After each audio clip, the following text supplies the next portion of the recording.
जिस तरह की सरकार योगी आदित्यनाथ जी और नरेंद्र मोदी जी ये जो डबल इंजन सो कॉल्ड चला रहे हैं उत्तर प्रदेश में या फिर देश भर में अन्य राज्यों में, हम्म। इनका मकसद त्योहारों के जरिए जो एक सौहार्द है लोगों के बीच उसको बिगाड़ने का रहता है हमेशा। कि होली है और उस दिन जुम्मे का नमाज है तो कुछ ऐसा होगा, किसी ने कुछ नहीं कहा, लेकिन ये जबरदस्ती ऐसा माहौल क्रिएट करते हैं कि कुछ ना कुछ हो, उकसाने वाली बात करते हैं। तो मैं समझता हूँ इसके पीछे वो अधिकारी नहीं है, ये सबको समझ में आता है कौन कहलवा रहा है। धार्मिक मुद्दों पे चले जाएंगे और जबरदस्ती चाहेंगे कि लोगों में जो है जो सौहार्द प्रेम बना हुआ है आपस में वो गड़बड़ाए और उसका ये फायदा उठाएं।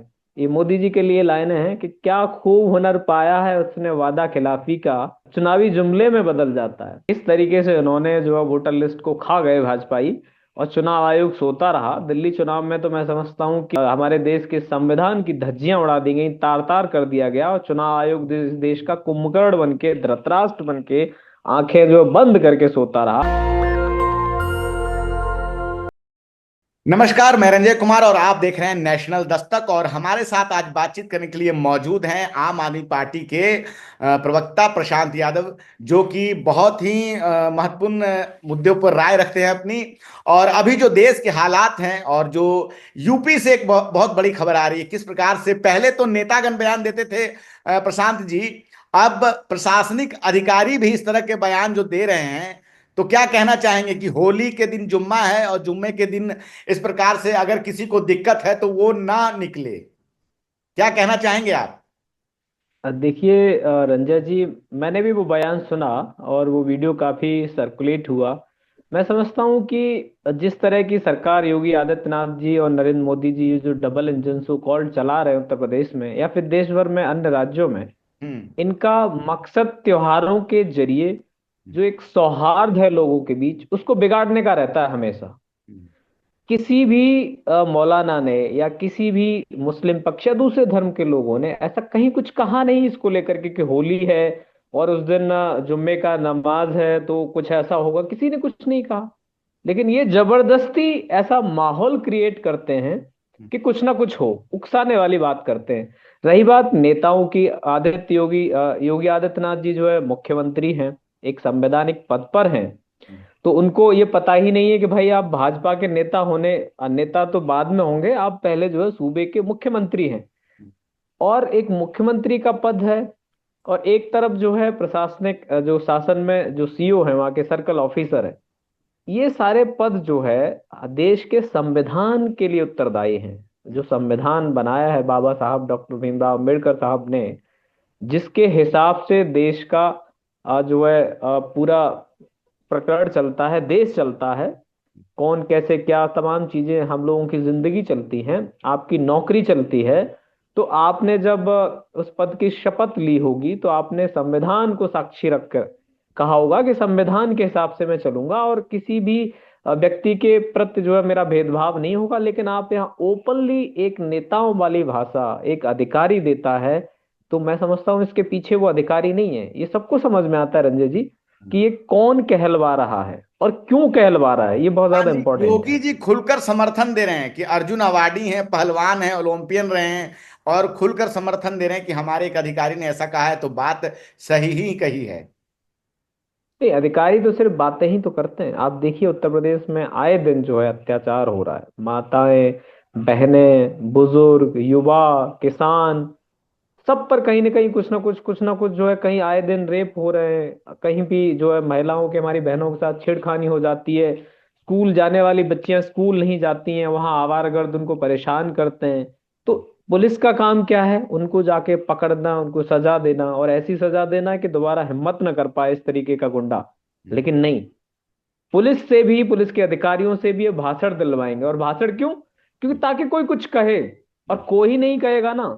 तो भाजपा एक ऐसी पार्टी है जो अपने ही किसी आरएसएस या किसी के दूसरे अपने किसी दल से कुछ ना कुछ कहलवा देगी, उसका वेशभूषा बदलवा देगी, कुछ ऐसा कर देगी कि त्योहारों के बहाने हिंसा हो जाए। और हिंसा से ये लाभ उठाते हैं क्योंकि ये तो बांटने की अंग्रेजों वाली राजनीति करते हैं, और वही ये करते आए भाजपा वाले। अन्यथा तो होली जो है एक ऐसा त्योहार है, रंगियों का त्योहार है। और रंगों का मतलब जिंदगी में तमाम तरह की खुशियों के रंग। तो उसमें एक इतना बड़ा मैसेज है, और अगर उस दिन जुम्मे की नमाज है तो मैं समझता हूँ ये तो बहुत अच्छी बात है। किसी दूसरे धर्म का भी अगर उस दिन कोई त्योहार है और उस दिन वो आपस में मिल लेते हैं तो कौन सी बुराई है। जी। उन्होंने तो किसी ने कोई मतलब ऐसी ऑब्जेक्शन नहीं कहा कि नहीं नहीं ऐसा नहीं होना चाहिए। ऐसे ही देखिए आप बंगाल में जब दुर्गा पूजा होती है तब अगर कोई मुस्लिम पक्ष के लोगों का कोई त्योहार होगा, रमजान हो, कुछ भी हो, तो वहां पर भी ये लोग इस तरह की बातें करते हैं। आप एक बात बताइए, जो जितने भी धर्म है रंजय जी, आप शिक्षित हैं, पत्रकार हैं, आपने दुनिया देखी है, सारे धर्मों का संदेश क्या है? आपस में प्रेम, यही है, यही सार है। लेकिन देश में तो अब औरंगजेब को जो महान बता रहे हैं, उनको कहा जा रहा है कि वो देश छोड़ दें। जिस प्रकार से अभी सपा के नेता हैं अबू आजमी, और उनको विधानसभा से निलंबित कर दिया गया। योगी जी कह रहे हैं कि अबू आजमी को अगर यहाँ यूपी में भेज दें तो सीधा कर देंगे। तो अब औरंगजेब को एक तरफ कुछ लोग महान बता रहे हैं, और अब कुछ लोग जो है वो कह रहे हैं कि नहीं, उनकी कब्र खोद देनी चाहिए, उनके नाम पे जो रास्तों के नाम रखे हुए हैं, जो मार्गों के नाम है, वो हटा देना चाहिए। क्या, तो ये क्या हालात हैं, क्या कहेंगे आप?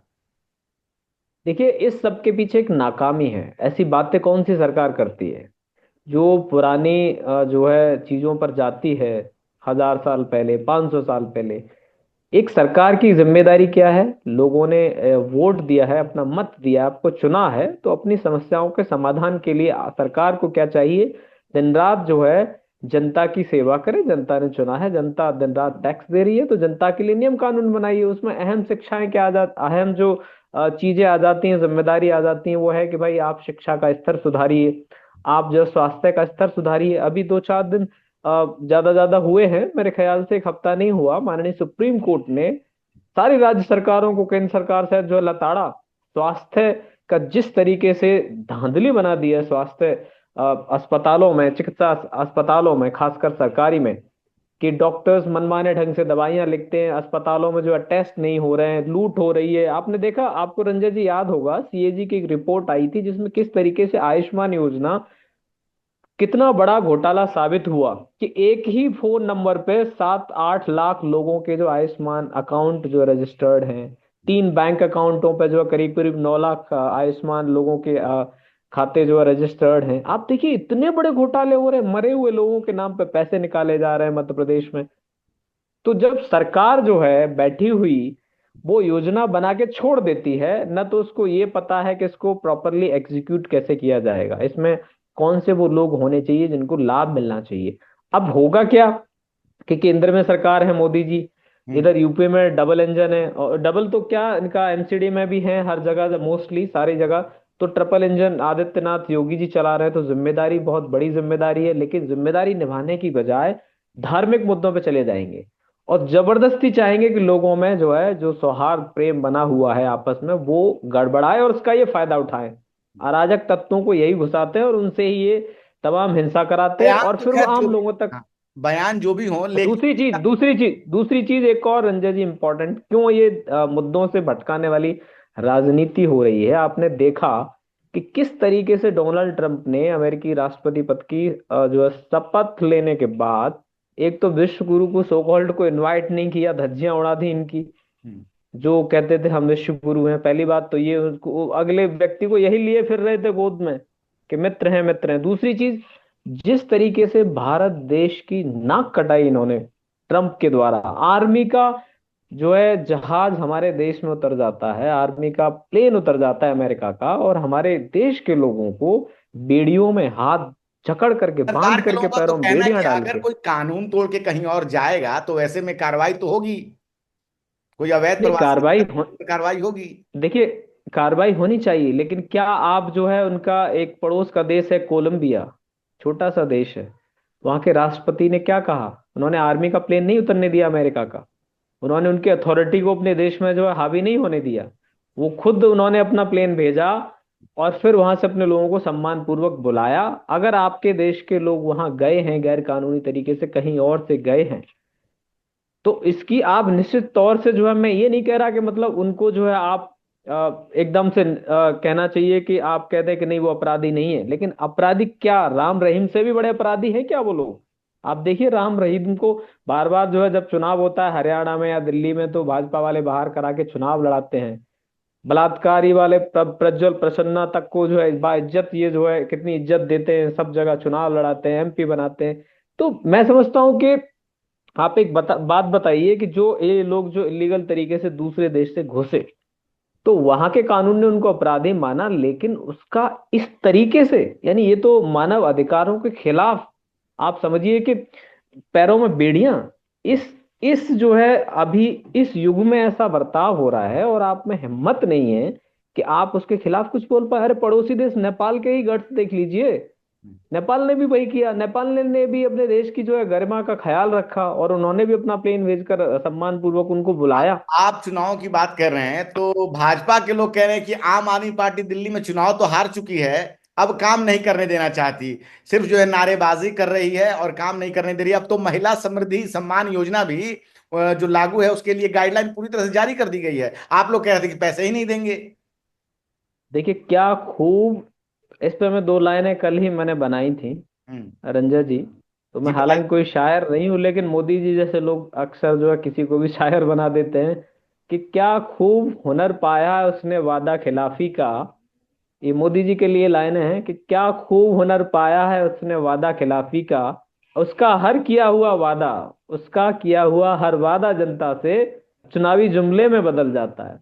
तो क्या है कि मोदी जी ने, आम आदमी पार्टी ने नहीं कहा था, आम आदमी पार्टी ने जरूर कहा था कि हमारी ये योजना है, लेकिन मोदी जी ने चीख चीख करके दिल्ली में क्या कहा था, उनका एक आप वक्तव्य सुनिए। एक ही नहीं, एक दिन तो वो ये कह रहे थे कि मैं अपील करूंगा कि दिल्ली की माता बहनाएं अपने बैंकों से पता कर लें कि क्या उनका मोबाइल नंबर उनके खाते से जुड़ा है कि नहीं, अगर नहीं है तो जोड़ लीजिए, क्योंकि 8 फरवरी को दिल्ली में भाजपा सरकार बनेगी, और 8 मार्च को जब अंतर्राष्ट्रीय महिला दिवस होगा तो आपके खाते में पैसे ट्रांसफर होंगे 2,500, उसका मैसेज आएगा माता बहनाओं के खाते में।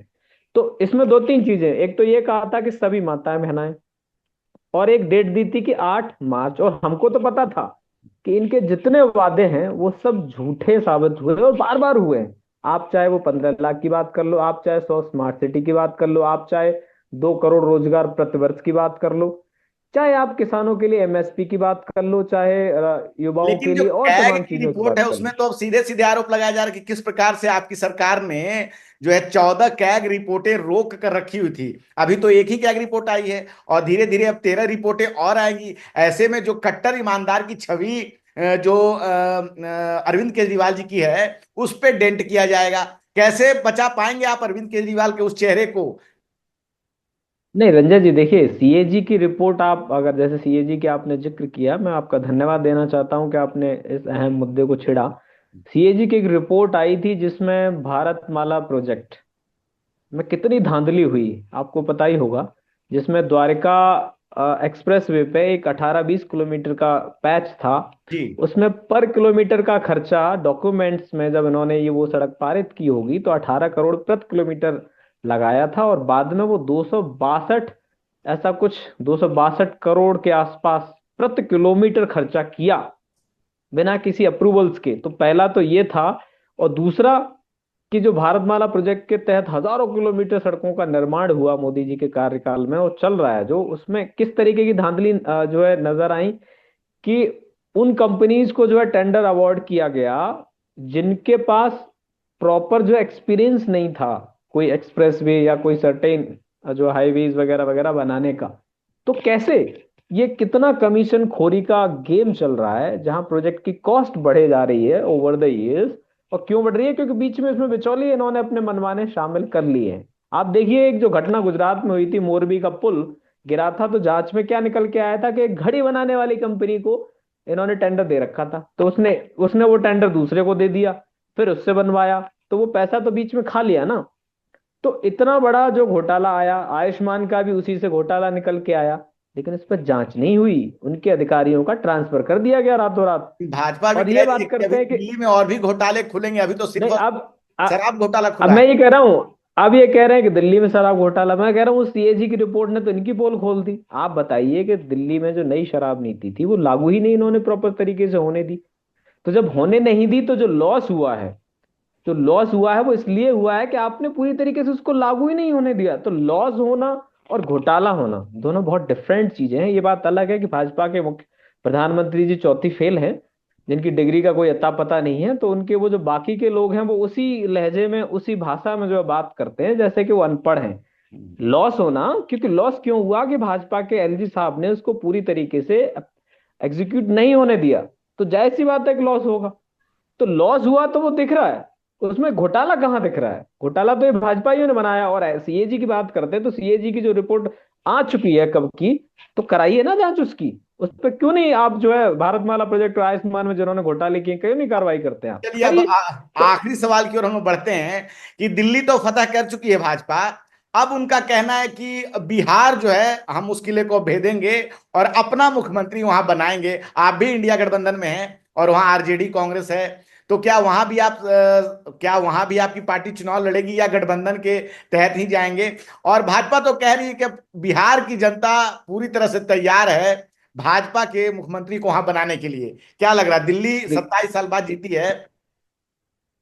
नहीं, दिल्ली के साथ तो जो हुआ है वो सबने देखा है रंजय जी। किस तरीके से उन्होंने जो है वोटर लिस्ट को खा गए भाजपाई, और चुनाव आयोग सोता रहा। दिल्ली चुनाव में तो मैं समझता हूँ कि, हमारे देश के संविधान की धज्जियां उड़ा दी गई, तार तार कर दिया गया, और चुनाव आयोग देश का कुंभकर्ण बन के, धृतराष्ट्र बन के, आंखें जो बंद करके सोता रहा। उसके सामने तमाम सबूत दिए कि देखिए यहाँ से वोट ये फर्जी ऐड हो रहे हैं, ये हजारों की संख्या में वोट काटे जा रहे हैं। तो किस तरीके से उन्होंने ये चुनाव लड़ा, ये सबके सामने है बहरहाल, कि दिल्ली चुनाव उन्होंने कैसे जीता। रही बात डोनाल्ड ट्रंप के बिहार की, कदमों तो का ये समर्थन कर रहे हैं ईवीएम के मुद्दे पे। ये आप लोगों के लिए एक राहत की बात है शायद। नहीं, देखिए, मैं समझता हूं कि आपने अगर क्लिप नहीं सुनी होगी, एक बार जब मोदी जी पीएम नहीं थे तो मोदी जी ने खुद कहा था कि ईवीएम अमेरिका जैसे लोग इस्तेमाल कर रहे हैं तो भारत क्यों नहीं। तो ये वही लोग हैं जिन्होंने चुनाव में सीबीआई, आईटी, ईडी, पुलिस, जितनी भी जांच एजेंसीज हो सकती हैं सबको इस्तेमाल करके, गुंडों को इस्तेमाल करके चुनाव को ये किस तरीके से जो है टैंपर कर रहे हैं मशीनें, तो मैं समझता हूँ इनके लिए बहुत छोटी बातें रह गई हैं। हम्म, और बिहार की जो आप बात कर रहे हैं रंजय जी, तो हम तो कब से कह रहे हैं कि जिस पार्टी के साथ ये जाते हैं उसको ये खा जाते हैं। हम्म। तमाम पार्टीज के उदाहरण हैं। और अगर नीतीश जी को लगता है कि भाई भाजपा का ही सीएम ज्यादा बेटर जो है विकास कर पाएगा, तो ये नीतीश जी तय करें, और इनके जो भी वहाँ एनडीए के पार्टनर हैं। लेकिन रही इस बात तरह से इंडिया आप कह रहे हैं गठबंधन कि की, चुनाव आयोग बिल्कुल सोया हुआ है, यानी कि बिहार में भी नतीजे दिल्ली जैसे ही आएंगे, क्योंकि आप तो कह रहे हैं कि पूरी तरह से सारी संस्थाएं इनके साथ है। ऐसे में जो इंडिया गठबंधन है वहां पे उस तरह से परफॉर्म नहीं कर पाएगा, क्योंकि चुनाव आयोग बिल्कुल कुंभकर्ण की तरह है। तो क्या हम समझें कि बिहार में भी भाजपा की सरकार बनने जा रही है? आपके इस बयान को ऐसे देखें हम?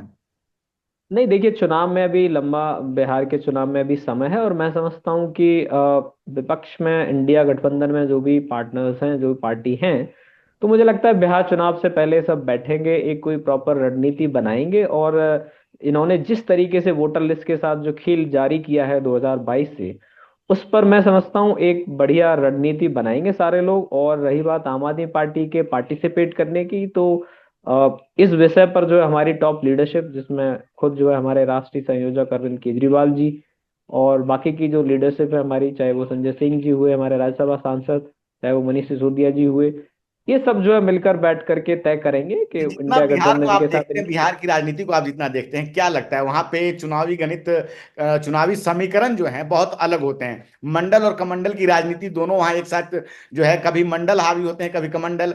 और ऐसे में पिछले 30 सालों से भाजपा लगातार संघर्ष कर रही है, और प्रधानमंत्री मोदी के समय तक जो है वहां पे बड़े भाई की भूमिका में भाजपा नहीं आ पाई है। इस बार कहा जा रहा है कि चेहरा तो होंगे नीतीश कुमार, लेकिन शायद सीएम ना हो पाए। तो ये सब सारी कहानियां चल रही है। ऐसे में क्या लगता है बिहार का जो चुनावी गणित है किस करवट बैठेगा?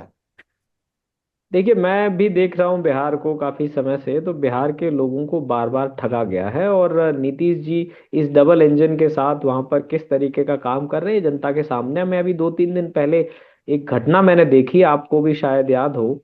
बिहार में नालंदा या फिर कौन सा जी, जिला मुझे याद नहीं आ रहा, नालंदा एक नालंदा। महिला के पैरों में जो है कीले कीले ठोक करके, मतलब उसकी डेड बॉडी देखी गई, सड़क पे कहीं पड़ी थी, तो पैरों में जो है, हाथों में कीलें ठुकी हुई थी। तो किस तरीके का अत्याचार वहां चल रहा है बहनों के साथ, बेटियों के साथ, माताओं के साथ, और युवाओं पे। युवा रोजगार मांगते हैं, उनको लाठियों से उनका स्वागत किया जाता है। आपने देखा अभी आंदोलन, कितने बड़े बड़े आंदोलन हुए।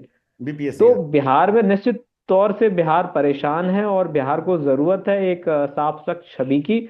और मैं समझता हूँ भाजपा के साथ रहते हुए तो भाजपा के जो भी पार्टनर हैं वो कभी बिहार का विकास नहीं कर सकते। और इस बार मुझे उम्मीद है कि इस बार जनता बिहार की जो है भाजपा या भाजपा के साथ रहने वालों को जो उखाड़ फेंकेगी और अपना भविष्य अच्छा जरूर जो है बेहतर जो है तलाश करेगी, बेहतर तय करेगी। प्रशांत जी, आपने अपना समय दिया, बहुत बहुत धन्यवाद आपका। शुभ होली। शुभ। आपको होली मुबारक, आपके सभी दर्शकों को होली मुबारक। प्रेम से रहिए, ये प्रेम का देश है और होली हमें प्रेम ही सिखाती है। चलिए धन्यवाद ठीक, रंजन जी। धन्यवाद प्रशांत जी, ठीक। दस्तक की आपसे गुजारिश है कि अगर इसको बचाना चाहते हैं तो नेशनल दस्तक को सब्सक्राइब करने के लिए रेड कलर के सब्सक्राइब बटन को दबाएं, फिर बेल आइकन की घंटी दबाएं। नेशनल दस्तक को बचाने के लिए बहुत जरूरी है कि हर खबर को शेयर करें, लाइक करें, कमेंट जरूर करें।